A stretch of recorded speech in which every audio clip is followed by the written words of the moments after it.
Welcome to Erica Lynn Speaks.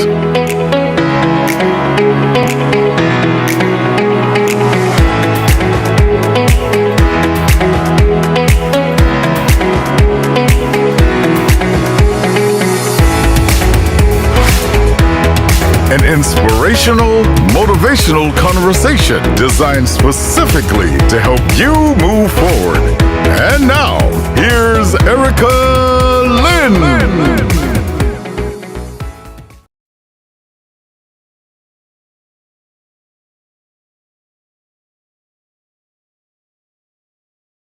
Welcome.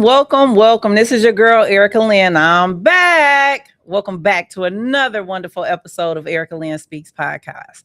Y'all know we like to play big or go home, honey. I'm so excited about today's podcast because we're going to talk about everything. You know, we're going to talk about the award-winning Millennium Tour. Okay, what is it like to be a director and just shut it down all over the world?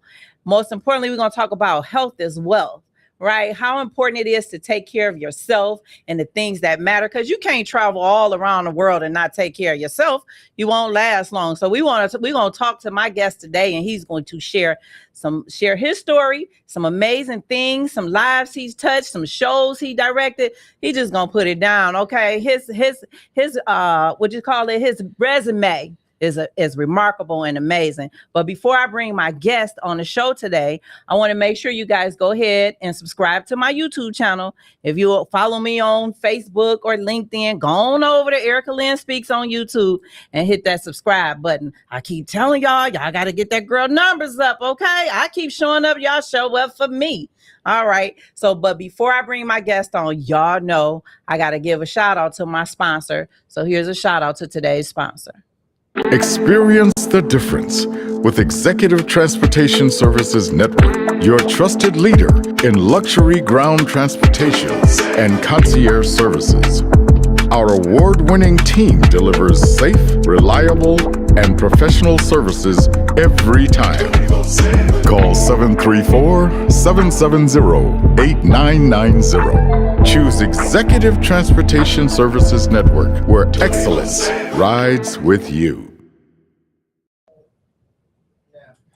Awesome. We back, right? I always love to honor our sponsor because the commercial, it just make my body shiver, right? Because I think about luxury and how important it is to ride in luxury. So make sure you guys go on over to etsn247.com and book your luxury ride today.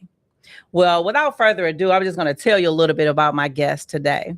Marcus Devine, also known as the Heat Miser, is a versatile music professional from Detroit, Michigan, whose career spans roles as a producer, songwriter, music director, and R&B artist. His musical foundation began in his youth, where he learned to play instruments like the drums, guitar, and piano. Throughout his career, he has collaborated with major industry figures, including contributing to hits for R&B stars like 112 and Dave Hollister, and working on projects for Destiny's Child. He is also an accomplished music director known for leading live tours such as the award-winning Millennium Tour. I just want to I just can't wait. I'm so excited. Welcome, Marcus Devine, to the podcast. Welcome. What's up, Erica? What's up, Erica? Nothing. Thank you so much for gracing my podcast with your presence. Thanks for having me. You know, I know, Eric, you sought out world after all over the world. So thanks for coming and seeing little old me. Nah, thanks for having me. Yes. And you're looking all sharp in your orange. Okay. You mashing there? Okay. Do a little something. So you your own stylist or you got a stylist? No, I'm my stylist, but my wife, she's styled, subconsciously. She'll be cute in that. So I pay attention. You pay attention. Yeah. Do she say, well, you need to go back in the house to change that? No, she don't say that. I've been doing this for a minute. but no, I do a vibe check before I leave the house. Okay. If she do like this, then I'm okay. I love that. Yeah, so I make sure if she give me the once over, I'm like, okay, I'm doing okay. You doing okay? Yeah. That's good. Shout out to wifey. Okay, so we're just gonna jump right in there. How has growing up in Detroit vibrant music scene influenced your approach to production? I don't know. I guess so much happens here. As far as the music scene is concerned, as far as we got some of the top church families, gospel families, let me say.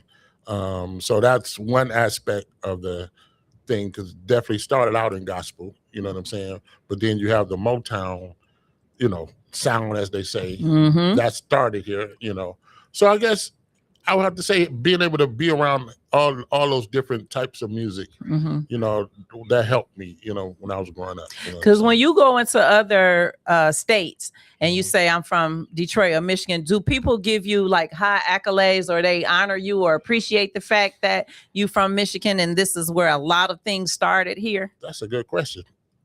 They used to. And when I say used to, this is before the YouTube and the internet. Everybody dope now. Yes. You know what I'm trying to say? Yeah. It used to be, oh, you from Detroit? You dope.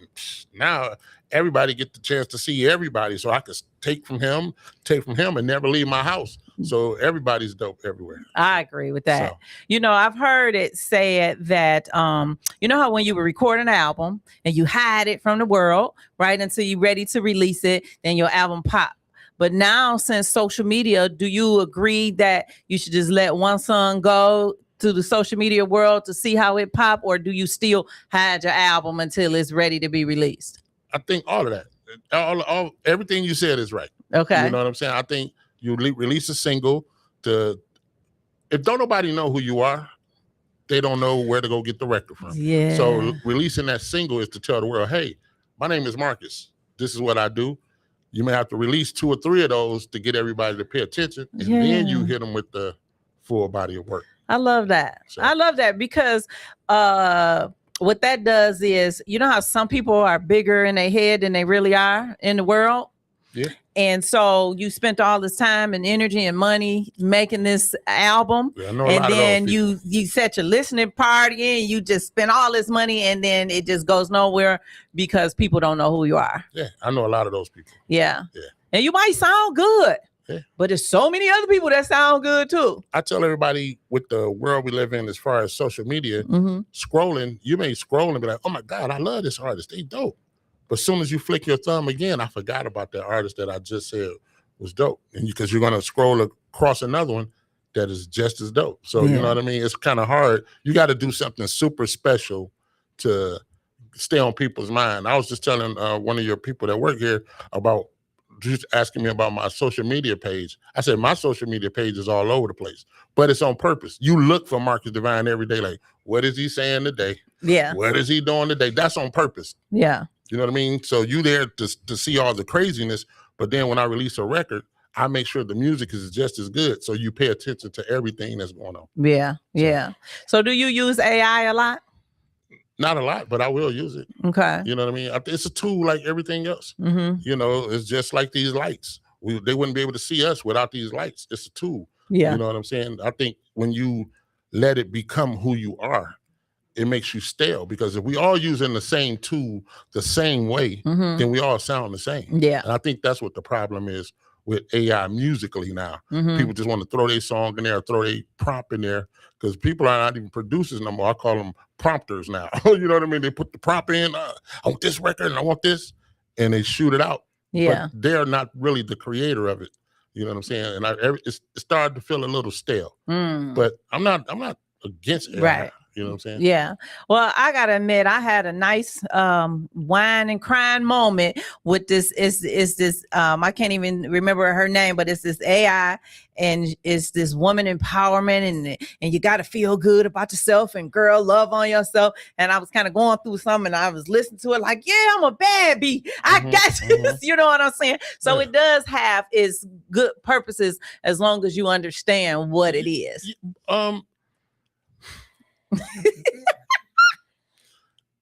Emotion can't be duplicated like that. Yeah. AI is dope. It just has no emotion. Yeah. That's the only thing. The words is there. Yeah. Now, if you're not going through, those words are not going to do anything for you like that. Yeah. You know what I'm saying? Like, I think I know the artist you're talking about. I actually have it in my phone too, because I downloaded to see what it was about. but it was so stale to me. I'm talking about, and maybe because I'm a creator. Okay. Yeah, what she's talking about is cool. She sounds Yeah. like she stole Beyonce's voice, but that's something, but it was so stale to me. I only listened to it one time. Yeah. I listened to it over and over again for about 2 days. I even sat in the floor, folded my legs like I was listening to yoga, doing yoga. Well, you probably needed it, though. I did. You know what I'm saying? That's different. Like because I think when you're looking for something, anything will work. Yeah. You know what I'm saying? But just today, you put it in, it may not even do nothing to you. Right. Like that. Real music, though, you ain't got to be going through nothing. Well, I got to be honest. I've been listening to Carisha the last 2 days. I don't even know how you understand what she's saying. What's the name of the song? Pop the Tags. Is that the name of the song? Spin that. But I just like the beat, right? I might not necessarily agree with what she's saying, because at first I thought she was talking about, like Goya, the Mexican food. That's what I thought. That's what it was seasoned. I knew that, but that's what it sounds like she was saying. So it wasn't until I saw an Instagram video that I realized she was talking about a purse. But the beat itself make you move, and it just kind of remind me like when my kids were younger, we were studying to be witnesses, right? And that's when I really had to pay attention to the words, because we'd be just jamming, and then well, then you listen to the song and it's saying something that you ain't supposed to listen to. So just because somebody is saying certain lyrics on a song, it doesn't mean that I take those lyrics in. I just like the music, and so. But it still gets in there. Even though I don't pay attention to the words, subconsciously is in there. So I'm gonna be popping them tags. Probably. Okay. I love that. Well, if I get one of them purses, then okay. Then. Well, that's good though. You're doing your thing though. You deserve to pop it if you can afford it. That's wonderful. Okay, so let me get back to the questions. All right, come on. But I told you remind me of my father. We was gonna have we was gonna have a good time. Okay, so you've mastered multiple instruments: drums, guitar, and piano. How does that technical versatility change how you write a song versus how you produce it?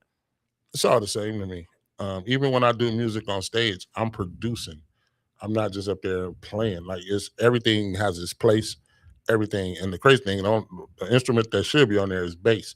That's my main instrument. The bass guitar. Bass guitar is my main instrument. But it's all production to me. Even when I'm in the midst of a show, there are certain things that need to happen to make the stage feel good, just like in the studio. So I'm producing all the time. It ain't never a time I'm not producing. So do you just be walking around the house like popping beats in your head and singing and doing different things? Yeah, everything is a beat. Everything is music to me. The windshield wipers is music to me. Like I've literally sat and wrote song and went choo, choo, choo, choo, and that's a beat to me. So, I can see that. Yeah. I can see that. You sure you want to hide though, right? No, I'm just playing. I'm just teasing. Not that day. Yeah. Okay, so this is what I want to know is you're known as the heat miser. Where did that persona come from, and what does it present to your creative process? You don't know where they come from? The heat miser. You don't know where they come from? What did the heat miser? I'm Mr. Heat Miser. I'm Mr. Sun. Mr. Christmas, Mr. 101. They call me Heat Miser. Whatever I touch starts to melt in my clutch. I'm too much. You never heard of her? No, I never heard of it. You ever seen the movie A Christmas Without Santa Claus? Yeah, probably. Yeah. He had a brother called Mr. Freeze. Okay. And his name was the Heat Miser. And when I was little, for whatever reason, that thing was, I don't care about Rudolph. I didn't care about no other Christmas movie. Every year I sat down to me. I've never missed a year of A Christmas Without Santa Claus until I got older. Right. But when I was young, and my wife will tell you, when I first met her, I used to watch it in the summertime. Like literally, it'd be in my studio, just on my TV in my studio. Oh, wow. So at least you like Christmas movies. Oh, I love Christmas movies. I don't like Christmas, but I love Christmas movies. Why you don't like Christmas? we how much time we got? That's all right. Like, well, no, okay. Yeah, nah, So that's a different story, huh? yeah, that's a waste of money. But yeah. Well, it make me smile. I like getting gifts. See, that's yeah. Mm-hmm. All right. There you go. That part. Yeah. Okay, we'll go on. You served as music director for massive tours like the Millennium Tour. Mm-hmm. What is the biggest challenge in translating a studio record into a live performance experience? That's a good one. Yeah. On that tour, most of the songs wasn't show songs. Okay. So we had to literally go in and create show versions, live instrumentation. Some of the artists have never worked with live bands or anything. So we had to, that's part of the fight, because they want to hear the same, oh, I want this to stop right here in an 808 right here. And I got into it. I'm not going to say the group. I mean, literally, like, threw our stuff down about to fight on stage. And because I'm not a DJ. I ain't just stopping and starting. So it got real ugly on stage. But that was the hardest thing, trying to get them to open up to even to accept the band. Yeah. So that was kind of the hardest thing. Yeah, because I think about that. Sometimes when you go to a concert and you just sing and then it dropped to a different part, it's like, when do you know where to stop at or where to change it, or Oh, that's easy, because we have a time. We have a certain amount of time we could be on stage. So I have to figure out just the verse, hook, bridge of this song gives me a minute and a half. So if I do that to this song, now I'm up to 5 minutes. Like, you know what I'm saying? So by the time we get up there, we got a certain slot that we fit in. So that's how I normally figure that out. So is it a big red clock that y'all see that we can't see, but y'all can see? Yep. And as soon as you hit that stage, the clock starts. And you need to be trying to kind of wrapping up by the time. But because the way I program the show, once I hit play, I never have to stop it. It just run for a way. If it's 20 minutes, it's a 20-minute run or a 30-minute run. So we never go over anyway. So if the artist is like, stop the show, I got to talk from my heart. No, well, it depends on how I got it set up. If it ain't set up like that, then that's where the show is over at that point, because I don't know how we're going to get it started. And I'm not the person to do that to. Okay. Yeah. I remember one time we was doing the artist. I love her to death too. And she came up to me, can y'all just play something right now? I was like, no. Like, in front of everybody. She's like, what? I said, no. I'm not making a fool out of myself because you want to do something different. So artists wouldn't just stop like that in the middle of the show. Okay. So everything is pre-organized and when it's a time slot. Now, if they're the headliner, then it moves however they want to move. We may stop. We may keep going. But if you are the opening act and you got 15 minutes, you're going to do 15 minutes and get off. That's your moment of fame. You can't be like, oh, today I just want to stop and I want to do this. That may be the last time you open up. Oh, got you. Yeah. Okay. See, I learned something new every podcast. But because Fantasia is a headliner, that's why she be doing all this, kick the shoes off. She can do whatever she want to do. Because guess what? If they go over, guess where they're going to pull that money from? Her. Okay. So it don't matter. But when it's an opening act, they not getting paid. You taking their money from them? Well, no, because they won't make the show. If they go over, then everybody can get fined. Yeah. Even, I remember the promoter tried to fine me before. He's like, if it's 5 minutes between each set and they go over, I'm fining everybody $50. I mean, of course he didn't fine me, but he tried to say he was. Like, you're fining me. Right. Yeah. But they try to get the money from wherever they can. Because I always wonder who do the fining. It'd be the person promoter. That's fan. Of the person that's the promoter or whoever putting on the show or the event. Or it's levels. Like if it's my band and my musician is late, then I do the fining. Okay. That's just extra lunch for me that week. Oh yeah.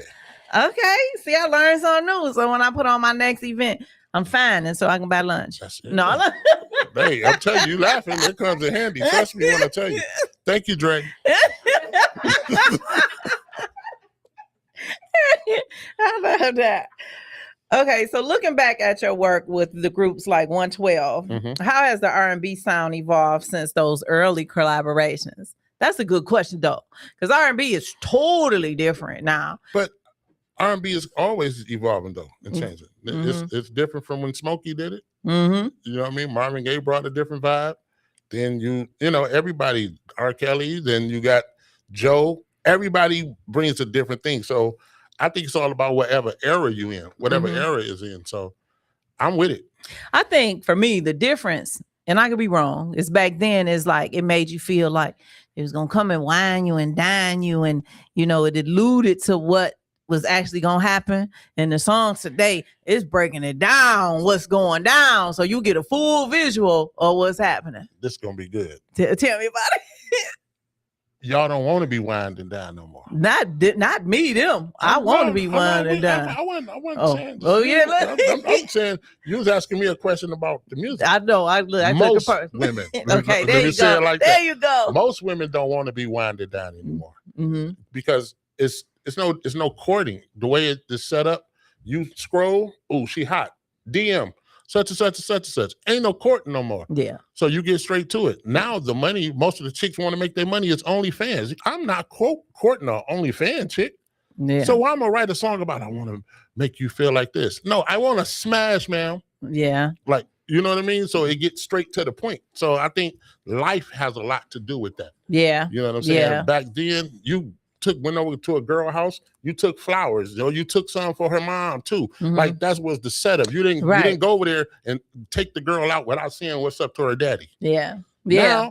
Now Joker pull up and babe, blowing the horn in front of the house. Person would. I'm just saying, yes, life is different. So that's why music always reflects life. I don't care what situation it is. Music reflects life. Because guess what? I couldn't talk raunchy like that if you didn't accept it. That's true. If you didn't allow me to. That's true. So because chicks don't mind being called bees, they listen to it. So guess what? They're going to keep writing songs, calling them bees. Yeah. So, yeah. And then too, the ask is different. You're asking for diamond necklaces and bracelets on first dates and first week of knowing the person. That's a little bit different. Well, I mean, because people are delusional. You could say that 5 times. I agree with you. You know what I'm saying? And it's really sad though. And I had this talk with my wife because I'm with her all the time. So we had this talk. I was like, people.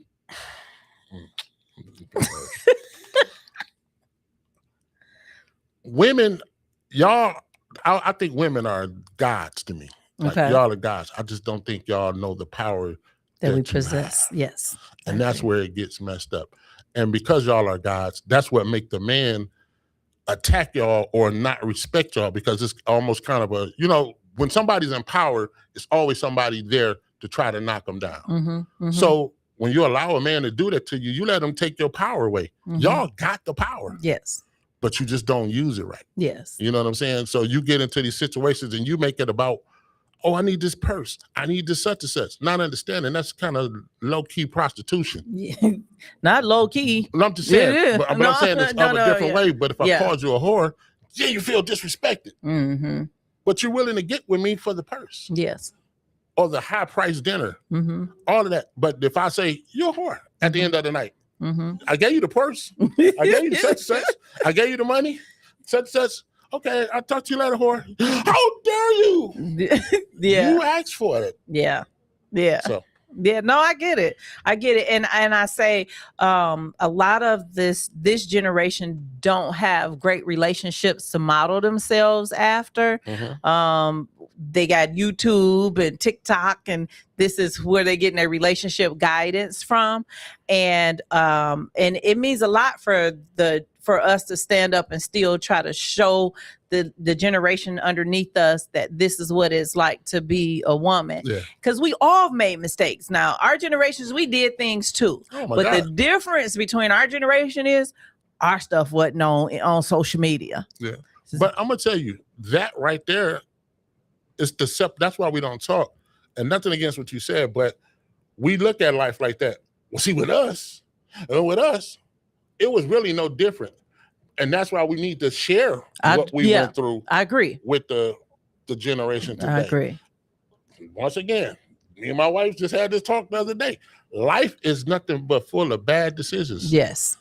If you could look at your life, you'd be like, damn, I should have did that. Ooh, yes. Man, yes. I should have did that. Yeah. Like, you know what I mean? Yeah. And it's trying to figure out how to get to that point of I shouldn't have did that before you do that. That is the secret I think, and nobody talks about that. Yeah. Like, I wish I would have had somebody to actually sit down and tell me certain things to do and certain things not to do. And not from a place of judgment, but a place of compassion to be like, listen, let me tell you what happened to me. Yeah.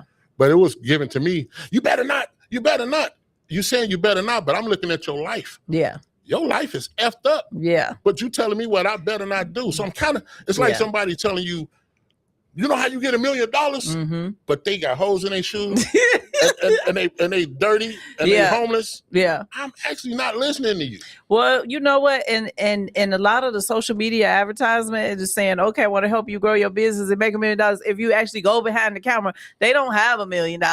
They hoping you buy their product so that they can, you know what I mean, have $1 million. And so it's important. I do know, because I got young, they're not kids, they grown now from 25 to 31, understanding what they needed to see in order for them to respect and make a change or take it in to say, okay, I got to do something different. So I needed to put, if my oldest son, he wanted to be a millionaire. So I needed to surround him with real millionaires so that he could get that guidance and understand that it's really a lot of hard work. It ain't as easy as you just wake up and you're rich. You know what I mean? I'm gonna tell you the biggest thing I think what happens with us in our culture.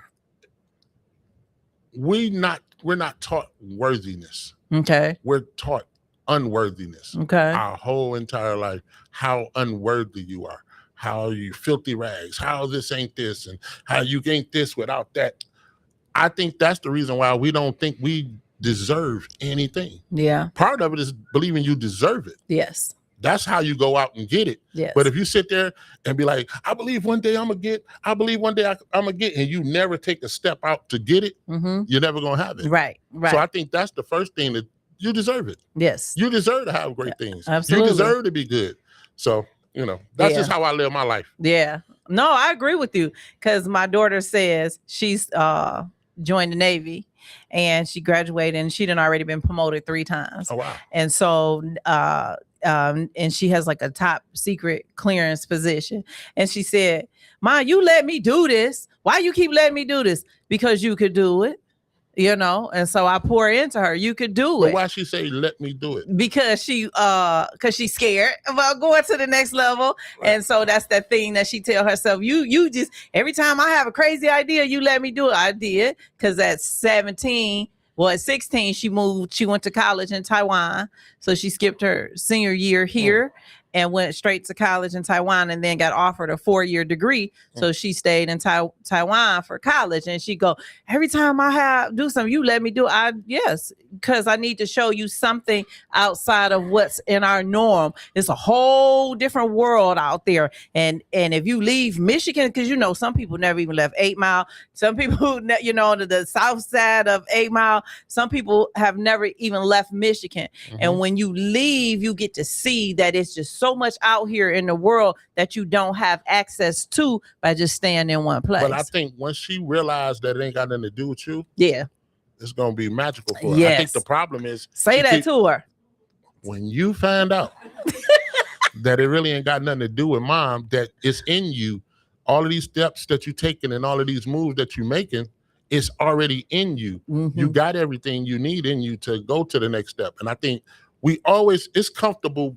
It's like being upset with somebody. It's actually a little more comfortable to be mad with somebody or being hurt by somebody. Sitting there hurt is actually comfortable. Yes. But healing is the hard part. Yes. And most people scared to actually be healed because then who's going to sympathize with me? Say that, brother. Say you know that. What I mean? So that's the same thing, even going to the next level in your life. If I go to the next level, then I mean I got to be accountable for my next steps. And most of us don't want to be accountable for those next steps. But when you grasp onto the magic of like, yo, I could do anything, it become a breeze then. Yes. Okay. I love that, because you are correct. It's so comfortable to stay in that place you've been all these years. And then when you have to step out of that place and move somewhere different beyond there, now you out your comfort zone, and it's easier to revert back. But how do you stay over here? You know, because it like not you, because evidently you push your daughter, but most kids, my mama never, and my mother never, and my mother never, and you stay in the mother never, and then you never. Mm-hmm. Because you so worried, you keep staying on what mama never did, or Yeah. what mama never told me, or what mama never showed me, or what daddy never did, or what then so you never do. Mm-hmm. Instead of saying he never did. Yeah. But guess what? The information don't just come from mama. Yeah. The information don't just come from daddy. The information is out there. If you want the information, Mm-hmm. go get it. See, I told you remind me of my daddy, and I'm gonna tell you why. Because I would never be able to win a conversation, even if I wanted to be in my pity party. By the time you get through kicking the facts and making me think logically, I like, dang, he right. Because it's all information. You do what you even what I'm saying right now, you can do what you want to do with it. You can be like, I hear him, but I'd rather do this. Guess what? You can do that. Yeah. But that means you make a conscious decision to say, I don't want to move forward. Yeah. No, you're right. You're absolutely correct. All right. That's deep, y'all. Okay. All right. I don't even know where to go from there. Okay, well, we're gonna talk about you've balanced being behind the board and being a solo artist. How does your experience as a producer change how you approach your own vocals? It don't. Okay. Because all the things that I would tell Beth or any artist that I'm producing, it's all the same. Okay. You know what I mean? Get on the note. Remember what I said. So me doing that to her and any other artist I work with, I got to do the same thing to me. Yeah. You know what I mean? And it's practice. It's like most good coaches that play basketball, they're fundamentally sound. Yes. That word just tore me up right quick on live. Don't TV. feel bad. Right. I got some too. Some of them. Right. You got some of them too? Yeah. Oh man. What's the other one? Ethical? No, that's easy. Okay. Unethical. No. It's another one. I'm not thinking of what I'll tell you. Okay. But that thing be tearing me up too. I'll be like, you know what? I'm gonna leave that word alone. I think mine is hard because of my teeth. So when I try to say request, sometimes I can't get it, and I have to really focus on get it. So I think my teeth is what stops. I done forgot what I was about to talk about. I was about to ask you to sing for me because you got your recent album Airport Again that came out in 2025. Well, that was the album. That was just a song, and the way that song came about. Every time I go out of town, which it seemed like every weekend, I put "Guess Who's in the Airport Again." Okay. So that thing started catching on. So I would just people running to be like, "Guess who's in the airport again?" when they see me. Yeah. So I was out on the road, and I went in my room, and this is where AI came in. I went in my room and I sung on my phone. Guess who's in the airport again? Sung the hook. Yeah. Put it in there. It spit out the song. I went to the studio, took the vocals off, sung it, and put it out. Oh wow! So now everybody else is sharing my song. While you went viral because that was going to be one of my questions. Do you on your social media? Do you have a lot of viral moments? Some, but they be all but for stupid stuff. Oh, different stuff. Yeah. It don't be for the stuff I wanted to be for. It ain't a record. It'd be for me saying something crazy or something. But yeah, not a whole bunch. Yeah, because I be like with my social media, I don't share other people's stuff really on mine. It's just all about the podcast and the brand and whatever. But there are some things that go viral that I do want to share, and I wonder like how does that work with social media? Does that like mess up your brand, or does it don't even matter? I am my brand. I'm funny. I'm crazy. I'm loving. I'm everything. So I don't go, oh, don't put that on my page. Nah, I'm political. I'm pro-black. I'm everything. So I am my brand. Yeah, I love that. Because earlier before we started the podcast, we talked a little bit about health. And so I want to dive into health because then at about 7:40, we take questions from our virtual audience. And we had a really good conversation. So you have an app about a diabetes app. So tell us a little bit about this app. It's called GI-Wise, and GI stands for glycemic index.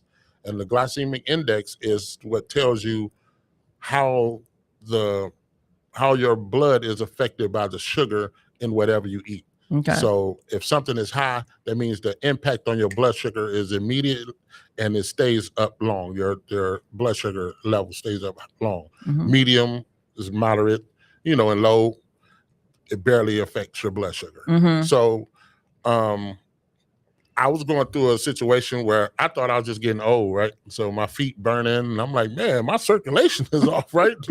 And vision getting blurry. I'm like, man, I'm gonna have to go get glasses. Never ever thinking that could be diabetes or whatever. And I'm like, I cut back. I'm eating better, but not better. It's just certain things I'm not eating. I took the meat out, but I went from eating meat.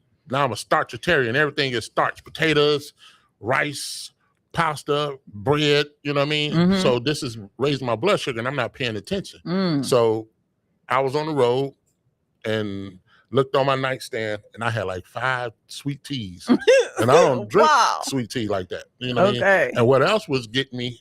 They got these popsicles.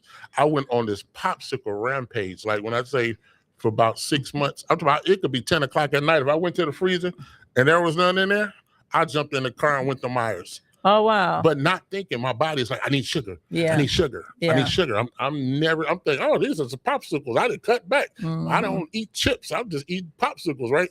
Not knowing that it's the sugar that's tearing me up. Yeah. I'm trying to make it quick. So I'm on a Sprinter coming to Detroit. We did a show in Chicago, and I got scared because I'm going to the restroom. As soon as I drink the tea, I'm going straight to the restroom. Yeah. But I'm thirsty. I'm staying thirsty. And it wasn't until we was driving on 94, and I go, and everybody sleep, Genuine right behind me, and I go, I got diabetes. You just out the blue. Just like that. Yeah. And I said, oh my God.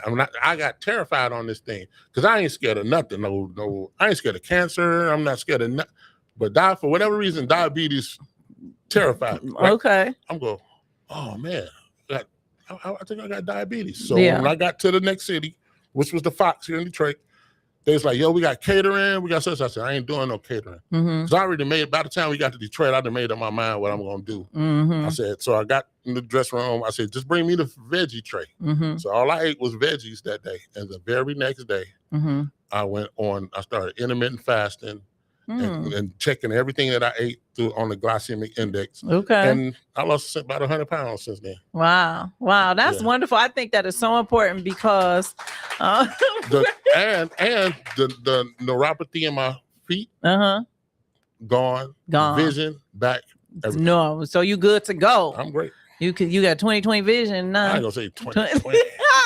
Like 18. Hey, it wasn't 20/20 before the sugar.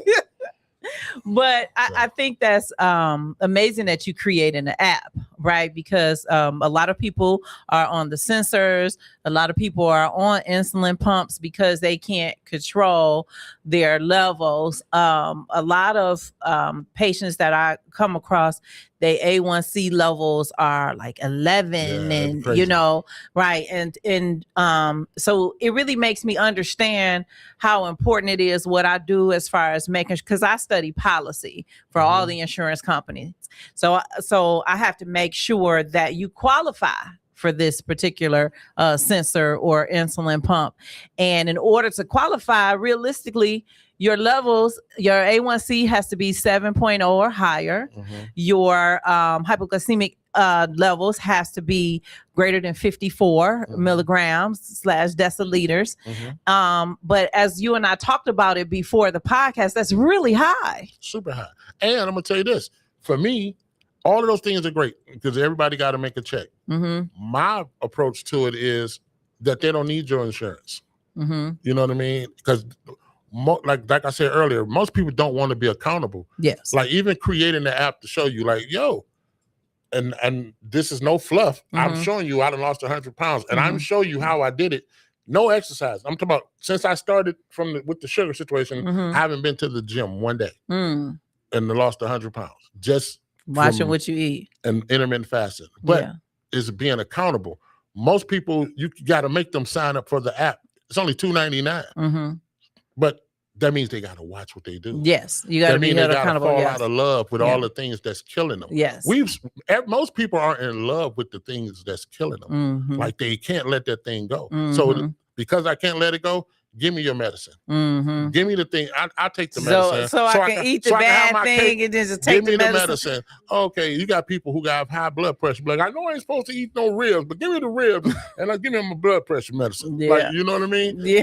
Because instead of being accountable, so. No, I get it. Because I went to the doctor, I don't know, probably about 6 years ago, maybe, or no, I think when I turned 40, and she, that's a little longer than 6 years. So she said, that I was borderline diabetic. And I was like, okay, so what does that mean? She was like, I can either give you, medicine, or you can do something about it yourself. So I was what did she give you to do? I took on my own. I decided to change my diet. But what did she give you to do? She said she agreed with me. She gave me an option of changing my diet or taking the medicine. I say that for a reason. Being a doctor, and I know we run out of time. Well, I'm gonna have to come back and talk to you. you gonna come back? Because we ain't even. I just threw the questions, but because this conversation is much more interesting. The thing is, they'll take this medicine or do something about it. Yeah. Why not? Hey, this is what we're gonna do. Medicine should be the last resort, yes, as opposed to the first thing. They should give you a regimen. This is what we're going to do. But medicine doesn't work like that. With diabetes, with high blood pressure, they tell you stay away from salt. Right? That's the worst thing they could tell you. You need salt. That's some kind of salt in your body. You need Celtic salt. I got some of that. People in the don't understand cabinet. that. I got some of that in the cabinet. If you right now, if you got dehydrated and you went to the hospital, what they're going to give you? If you dehydrated and water work, they get to say, "Hey, drink this water." Yeah, but they don't. They put a salt bag on the IV, stick it in your arm, and give you salt water. Yeah, to bring your blood pressure down. Yeah. So, but that's a whole nother. That's a whole nother. Do we got some questions, Jalen, from the virtual audience? Okay. All right. Well, then we can keep it going. What about the in-person audience? Do you guys have any questions? I got it. I have a question. How do you balance being the producer, the musician that you are, and your family life? What's the best way you balance the two? That's a trial and error thing, because it's really no balance, because if we're not on the same page, it could be any time or something going on. So we just got to hope that we, hitting on all cylinders together. You know what I mean? My thing is, I asked you the other night, I said, do you feel like you first in my life? And you told me what? You told me, yeah, right? Yeah. That's balance to me. Because everything else nothing else matter. As long as you know that you're number one, that means not a tour, not a nothing comes before you, my family. You know what I'm saying? So I don't look for the balance. It's how do you feel? So yeah. So does that mean that when you're on the road that you still do things to keep y'all connected, like y'all regular, okay, maybe you call her every day at 10 o'clock in the morning while you on the road, or y'all have y'all little thing that you do? How do you stay connected into the home when you're not there? When I land, she know it. When I get to my hotel, hey, I'm here. It's intentional things, you know what I mean? Because this world, it can be messed up, you know what I mean? It's the space. Everything happens in the space. Yes. You know what I'm saying? So me being gone, we fake technology is great. People dog technology, but hey, FaceTime keeps me at the crib. Yes. You know what I'm saying? I get the phone. We can sit there. She'd be like, okay, your eyes look like peanuts. Time for you to go to sleep. Like, you know what I mean? We could talk on the phone until I get ready to go to sleep. You know what I'm saying? So it keeps us connected. Yeah. So. And that's good because, over the last several weeks, I've had so many different producers and musicians that traveled all over the world. And the one thing that the world thinks is that when you're on the road, it's a big party night after night after night. I've had my parties. You know what I mean? I'm not no kid no more. Like, I've had my party. I did all my party. I don't go to no after parties. Literally, once I hit the last note, the driver that's taking me back to the hotel is standing at the bottom of the stairs. You ready to go? And I'm back in my room. Yeah. So, I mean, I've had in my day, I've had my moments. Yeah. But now your moment is back at the room. Back at the room. Looking at your Christmas movie. I am too much. You got 2 questions? Okay, let me see. Let me pull it up. Okay, there it go. All right. So, how do you balance honoring an artist's sound while bringing your own creativity? Oh, I ain't never thought about it. The main thing is always to make sure the song is the song that you understand. I don't think we should ever do something so different that people don't recognize the song. Mm-hmm. Now, if we're doing a remix, that's different. But most of the time when they come for what I do. So I don't even think about it. It's like, okay, this the song we're doing. I don't even ask, like, do you like this? I do what I do and be like, here you go. So I just been lucky, I guess. Yeah. Yeah. Okay. And that was from Ron Leffert. And then, so we have another one. Is music a form of therapy, and is it a form of art? Both. In my life, it's been a form of therapy before. I've needed music to get through situations. I've written songs that was therapy for people. And it's definitely art. And that's crazy that they put the question like that, because we say it's art, but we don't treat music like art. Like nobody told Van Gogh what to paint, right? Yeah. Nobody told nobody what the Mona Lisa should look like, but everybody would tell you whether your record is good enough or not, or what you should record, or what kind of records you should do. That's when you take the art away from the artist. I should be able to create what I want to create, and you appreciate the art that I created, but that's where it gets kind of twisted. So Kind of twisted. Yeah. You know what I be thinking when you're talking? What? He's so damn logical.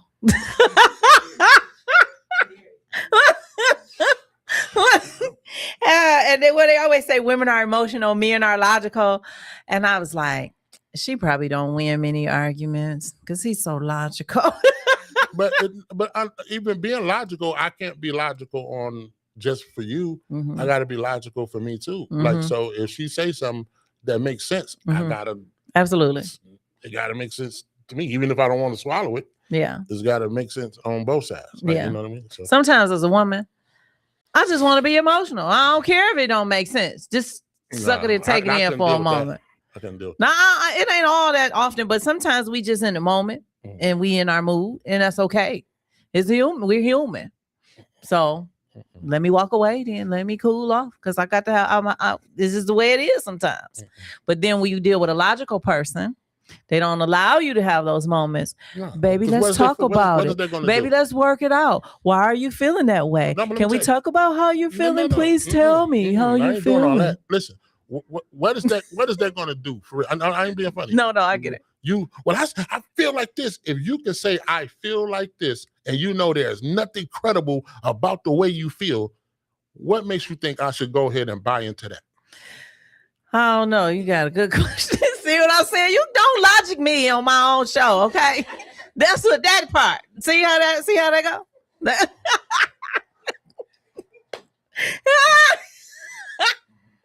All right, there you go. Anybody got another question? Okay. What are you currently working on? Are you on the road with anyone? What are your current projects? Right now, I'm on the road. I'm the music director for October London. We getting ready to go to Paris next week. I just did Tiny Desk with Bow Wow, which is airing at the end of the month. The one in the Tiny Desk where the singers go. Oh, yeah. Where is that at? DC. Oh, okay. Yeah, okay. We filmed it in DC. And then on the 29th of this month, I'll be in Chicago at the City Winery with this artist named Beth from Detroit. Okay. Yeah. Okay. Because I know you kept saying Beth, and I'm like, well, who is Beth? That's my artist that I okay. Produce, yeah. Okay. Family friend, sister, everything. Yeah. Yeah. Looking forward to hearing some of her music. Oh, she's dope. She's not too far from here. Okay. Right there. Got me on the slow bus. Right? I love that. Mm-hmm. So that's why. Okay, you said you're going to be a guest on the show. I love that. I can't wait to hear your music. Oh yeah. Thank you for gracing us with your presence in the audience. Oh man, that's funny. See, you are such a great interview. Oh, Such a great interview. I can't wait to come back and we can answer all the other 20 questions that I didn't actually, but but you're such a genuine person. And it's just natural to have a conversation with you. Right. You know. Yeah, we didn't even get to the resume. Okay, let's the resume. Break it down No, for me. the resume is resume. So we'll resume Ah! that later. Oh, you like what I did right there? You like that? Yeah. That's funny. No, don't steal that. You put a patent on it. Yeah. Wow, that's funny. Okay, so what roles does improvisation play in your live shows versus your studio work? It depends on the artist. Mm-hmm. You know, a lot of the shows where the show is programmed, Mm-hmm. you don't get a chance to improvise too much. Mm-hmm. But if it's just a vibed out situation where we're not using a lot of backing tracks, we do whatever we want to do. Okay. Yeah. I love that. So how do you want your legacy as a versatile music professional to be defined in the industry? I don't know. You don't know? No, Would you want them to remember you about Marcus? Whatever they remember. Whatever. I'm not being funny. Yeah, like, yeah. I don't put that much energy in what somebody thinks or remember about me. Yeah. I think I'm the greatest. I'm great. I'm cool with that. Okay. No, Confidence. You know, if you don't think so, I can't concern myself with what you think. Yeah. You know what I mean? Yeah. I'm grateful if you think I'm great. Yeah. You know. Okay. So we're gonna do the flash round. Let's go. If you could have produced any hit song from history, which one would you pick? Ooh-wee. I just talked about this the other day. Golly. Oh man. And I just drew a blank. It's an R. Kelly song. And I got mad because I said, why didn't I do that song? But it was an R. Kelly song. You got to get permission from R. Kelly to do it? Way behind. No, I'm just saying, I hate that. You asking me a song that I wish I would have been able to produce. Yeah, but but it's a few. Okay. But that would be like one of the main ones. Okay. Yeah. And he got a whole bunch of them that I wish I would. Yeah, because he's still rocking. He tapped into something that everybody didn't tap into. Forget all the other stuff. See, yes. People be scared to speak his name. Yes. He's a part of my history. Yes. I'm not. It is what it is. Listen, I'm still Chicago stepping. He's one of the best to ever do this thing. Yeah. So yeah, he got a whole bunch. I agree. And realistically, everybody did something. And you know what I mean? But that don't take away from their craft or their art that they did. So that's the one thing that I do hate about the cancel culture. When you do something or say something, all of your body of work that you work so hard for, it just seems to go away. TV stopped playing it. The radio stations stopped playing it.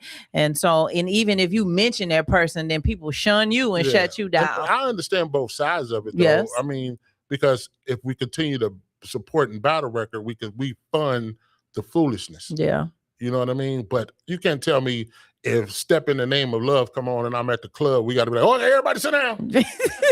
Like, no, this song, I'm about to step to this record. Like, right. You know what I mean? Yeah. He ain't making no money off of me right now. Right. Now, me going to buy tickets to the concert, then that's something different. Yeah. I'm funding the situation to keep the madness going. But the record come on, I'm not going to lead a cookout. Right. Because you play an R. Kelly record. Right. Okay, we got to get through the other two. I'm sorry. I mean, other four. What is the one piece of gear in your studio you could never live without? My computer. Okay. What is the most memorable fan moment you've ever experienced on tour? A fan moment. Ooh. Like me as a fan or somebody else is your fan? Is they fanning you? There's a few. But I'm going to tell you, this wasn't a fan moment, like as far as music. This was off the health thing. Okay. There was a young lady, she was my driver, and she smoked cigarettes and had, I forgot what it is, with her lungs. She had lung problems. And I gave her a regimen to stop smoking and do things to help build her lungs back up. And the next time I seen her, she jumped out the car and literally got on her knees and kissed my feet Oh, wow. because everything had cleared up. Oh, wow. That's So amazing. That was kind of That, wow. Okay. You're doing good works out here. If you had to perform a karaoke song right now, what are you picking? I want to know what turns you on. I know that song. Yeah. Okay. Is it harder to write a perfect hook or to finish a complex arrangement? The hook is the hardest because that's the most important part of the song. Mm-hmm. You can make the rest of the song after you make the hook. The hook, once the hook is solid, the song writes itself. Wow. So listen, our time is coming to a near. And I so enjoyed you being on my podcast. Thank you so much for coming on the show. But everybody else enjoyed you too. They want to find you, search you out on social media, follow the app. So tell everybody how they can reach you and find Marcus Devine after you leave this here podcast. On Instagram, it's the Heat Miser, DAHEATMIZER_new_page. So the Heat Misers _new_page. And on Facebook, it's Marcus the Heat Miser Devine. Okay. All right. Now, how do they get access to this app, or when is the app out or is coming out? What is going? Got a couple tweaks to make, but it's www.gi-wise.com. Okay. www.gi-wise.com. So WISE. Okay. Yep, so glycemic index wise makes you wise. You got to be more wise about the glycemic index. Yes. Well, thank you so much again for coming on the podcast. You're just so easy to talk to. Oh man. You know, and I really did. I enjoyed having a conversation with you. I can't wait to unpack so much more that you have done and are doing. And the fact that you're going to come back and grace this podcast again, you know. Yes, and you brought such a wonderful your family with you and your guests. So I appreciate you guys also. This was amazing. And so I'm just going to get ready to close out the show. And do you have any last words? 30 seconds or less? No, I'm good. I just enjoyed it. It was great. All right. Awesome. Well, you guys, this was an amazing podcast. Like I said, we talked about health and wealth and how important it is to take care of yourself, how important it is to be logical even when you want to be crazy. But it's okay. Either way, it ain't wrong. But what's most important is that whatever it is that you set your mind to, go forward, right? Because if you worried about, like Marcus said, what other people say about you, then you may never accomplish anything because you worried or you waiting on somebody else to give you permission to be you and do whatever it is that you have, that vision that you have set for yourself.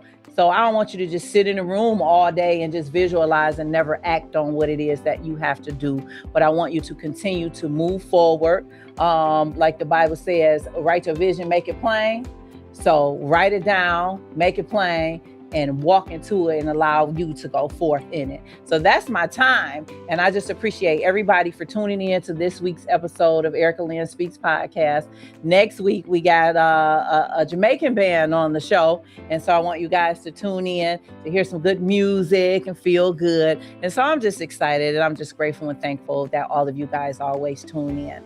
So that's my time, Marcus. And we're over here. And as I always say, it only takes just one step beyond you. God bless you, and I'll see you guys next week.